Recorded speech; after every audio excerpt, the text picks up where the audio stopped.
Inflation continues to fall, having been 11% when I became Prime Minister. Well, imagine the shock for Mr. Sunak when someone tells him that shortly before he became Prime Minister, he'd been Chancellor for more than 2 years. Inflation is expected to continue falling over the coming months, but these things don't happen by accident. It's because we have a plan, and that plan is working. When inflation started to accelerate early in 2022, then Chancellor Rishi Sunak couldn't wait to attribute the rise to global factors. Now he's actually claiming it as a success for government policy that it's come down. By now, even Larry the Cat knows the job of cutting inflation is for the Bank of England. So any suggestion the government is responsible for it falling just insults the public's intelligence. Because of all of that, we've been able to cut people's taxes. Well, again, imagine the shock for the Prime Minister when he watches this. In fact, we looked at some of the figures, and the combined effect of a 4% cut in national insurance and the threshold freezes between 2021 and this April would mean that people earning less than £25,000 are worse off.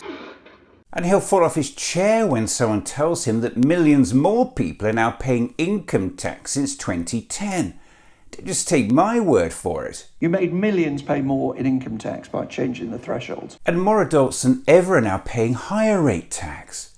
And if all that's not bad enough, even with his recent cut to national insurance, workers will still be clobbered with the highest tax burden for 70 years. Just imagine a world in which politicians were actually honest about all this. It might look something like this. People's taxes are going up, Mr. Speaker. You accept that the tax burden is now up? Yes, more taxes on hard-working people.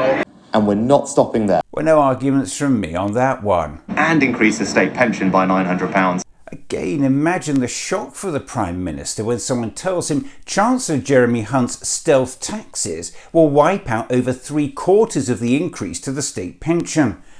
The basic state pension is set to increase by £692 a year due to the triple lock. However, and with this lot there's always a however, a typical basic rate tax-paying pensioner will face a whopping £530 a year hit due to the government's freezing of income tax thresholds, meaning 77% of the rise in the pension is being swallowed up in stealth taxes. And it gets worse. Commons Library research commissioned by the Liberal Democrats has found around 1.6 million pensioners will be dragged into paying income tax by 2027-28 as a result of the freezing of income tax thresholds. And data this week showed that wages have been rising faster than inflation for 9 months in a row. Real wages in 2024 are forecast to be lower than they were in 2006. Just think about that. And never in living memory have families got so much poorer over a single parliament. And if all that's not bad enough, a staggering 42% of people on universal credit are now in work.